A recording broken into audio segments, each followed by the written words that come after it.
Where do we go when we die? Humanity has asked this question for as long as we have drawn breath.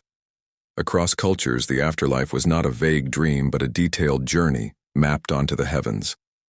The stars, planets, and Milky Way were not distant suns to the ancients. They were the roads, gates, and rivers by which the soul traveled. Death was not an end, but a passage through the cosmos. In Egypt, the afterlife was the field of reeds, a paradise where life continued in eternal abundance.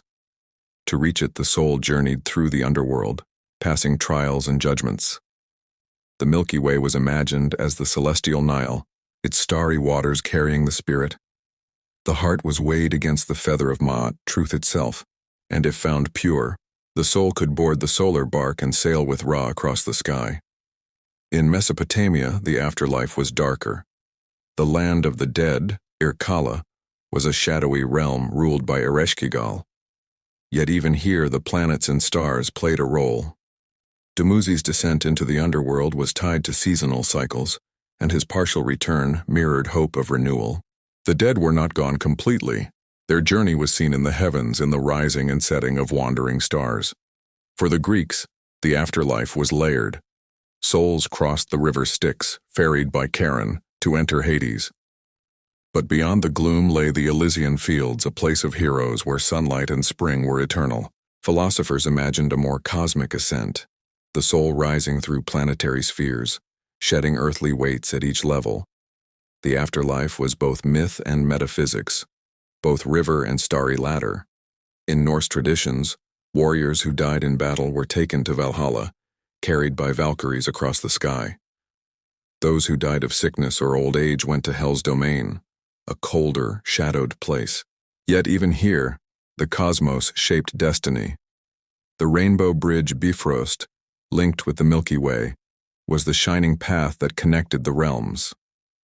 Death meant crossing a cosmic bridge, leaving Midgard for eternity. For the Maya, the afterlife was a descent into Xibalba, the underworld of trials. But the Milky Way was also the world tree, a cosmic axis the soul could climb. Its roots reached the underworld, its trunk spanned earth, and its branches spread into heaven. Death was not only descent, but ascent, a cycle mirrored in the great band of stars arching across the sky.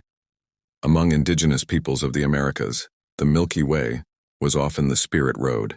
The Lakota Sioux believed souls traveled along its shimmering path after death, guided by ancestors. The Cherokee told stories of cornmeal spilled by a celestial dog, forming the trail for spirits. To many tribes, the galaxy was not an abstract object, but the very path of the dead visible each clear night. In India, the afterlife was tied to karma and rebirth. Yet Hindu cosmology also described paths of souls through the stars. The bright path of the gods, Devayana, led upward through the sun toward liberation. The dark path, Pitriyana, led through the moon, returning the soul to rebirth. The cosmos was not merely backdrop but active highway of destiny, determining whether one was freed or bound again to the wheel. In Buddhism, liberation meant escaping the endless cycle of rebirth, samsara. Yet the heavens were still mapped with realms, celestial, human, animal, ghostly, each reflecting the mind's karma. Some teachings spoke of the bardo, an intermediate state where the soul wandered, encountering visions shaped by its own consciousness. Here too the stars above mirrored states within. The afterlife was written in both sky and psyche. Christianity envisioned heaven, hell, and purgatory, but often mapped them onto cosmic imagery. Heaven was above the firmament, paradise beyond the stars. Dante's Divine Comedy imagined ascent through planetary heavens, each sphere purifying the soul until reaching the Empyrean. Medieval Christians still thought of the cosmos as layered, and death meant rising through its architecture, guided by angels past planetary gates. Islam described the barzakh, the barrier between life and resurrection, and the soul's ascent on the Day of Judgment. The Prophet Muhammad's night journey envisioned 7 heavens, each one a realm of planets and prophets, a cosmic model of afterlife ascent. Here too, the afterlife was celestial geography, the soul rising through levels of the universe toward divine presence.